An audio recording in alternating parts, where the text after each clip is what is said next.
Hey guys, Drifter here. It's been a long time coming, but we are finally at the assault rifle episodes for Modern Warfare 3 in depth, and we're going to be starting it out right and proper with the often overlooked and surprisingly lethal M4A1. Much like Modern Warfare 2, the M4A1 is often overlooked just because of the level at which it's unlocked and because of its big brother, the ACR. But after just a little bit of use and some looking at the statistics, I gotta tell you the M4A1's actually a pretty solid assault rifle. Let's talk about damage. The maximum damage on the M4A1 is pretty common, dealing 42 damage per shot, but the drop-off is pretty punishing. It'll drop all the way down to 20 damage at range. What this means for you guys is that depending on how far away you are from the target, it could take between 3 and 5 body shots to kill. That also counts neck shots and arm and leg shots. However, if you're getting headshots, there is a headshot multiplier, so it will take between 2 and 4 headshots to kill. Good up close, pretty miserable at long range. I think it takes 4 headshots to kill.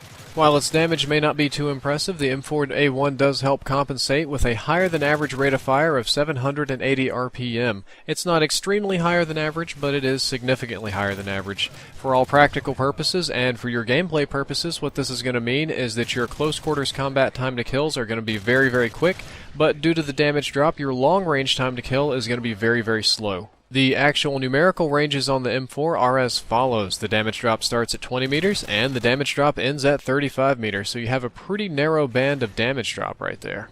While I've been saying it's not so great for long-range engagements, it's entirely doable at long range because the recoil is very manageable. It's not the lowest amongst assault rifles, and certainly not the lowest in the game, but it's also not the worst. I find the recoil very easy to master, very easy to deal with, and it's exceptionally easy if you run kick on the weapon. There's absolutely nothing special about the reload times on the M4. They're all pretty common for assault rifles. You'll see that your ADD reload time, or your action cancel reload time, is about half that of the other reloads, so if you're running sleight of hand, action canceling your reload may just save your life. The M4A1 is the same as all of the other assault rifles with regards to its zoom, move, and aim down sights time. Absolutely nothing special there, just very common assault rifle numbers. Before moving on to weapon recommendations, I'd like to take just a second and talk about videos of mine that went up on other channels. On Machinima Respawn, I had the UMP45 in depth go up. If you want to click the annotation over there, it will open in a new window and not close this video. There's also a link in the description for our mobile viewers. On the other hand, there is also the Speed Art by Consersion, the guy that made my YouTube background, and he'll make a YouTube background for you if you want one. Just hit him up on his channel. You can click his video right there, and it'll open up that and his channel. I took my time to play around with the attachments on the M4A1 before making any official recommendations. Starting out with the ACOG sight, it's not too impressive with ACOG. The sight's a little bit bulky, and it's not quite useful at this weapon's optimal effective range. However, I did find that since the weapon has low recoil, it was surprisingly usable. The next thought I had is that the M4A1 burns through ammo pretty quickly, so I'll put extended mags on it, and since it's really for close range and I'm getting shot a lot, I'm going to put on focus so that when I get shot it doesn't interfere with my accuracy in any way. This worked okay for close range, but it really messed up the medium range capabilities of this weapon because the muzzle flash on the iron sights was just too much for me to deal with.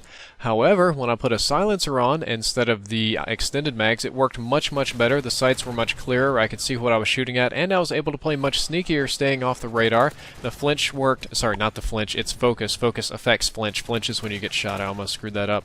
The focus worked beautifully. I'd get shot a lot. It didn't bounce me around, and I was able to take people down pretty easily. So, silencer and focus is definitely one of my recommended attachments for this weapon.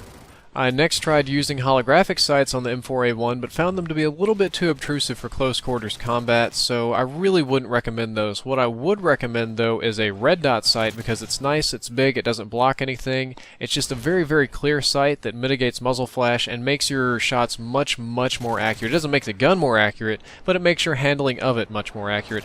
And I would also run it with kick because kick is honestly the go-to perk for a lot of weapons, just makes it more accurate at any range, and there's no downside to that. There's absolutely no downside to running a red dot sight and kick on the M4A1, and if you're not running red dot sight and kick, I would go back to the silencer and focus.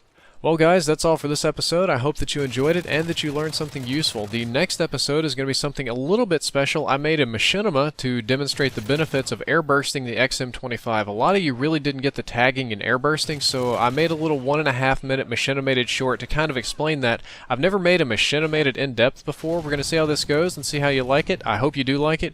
Look forward to the next episode. Drifter out.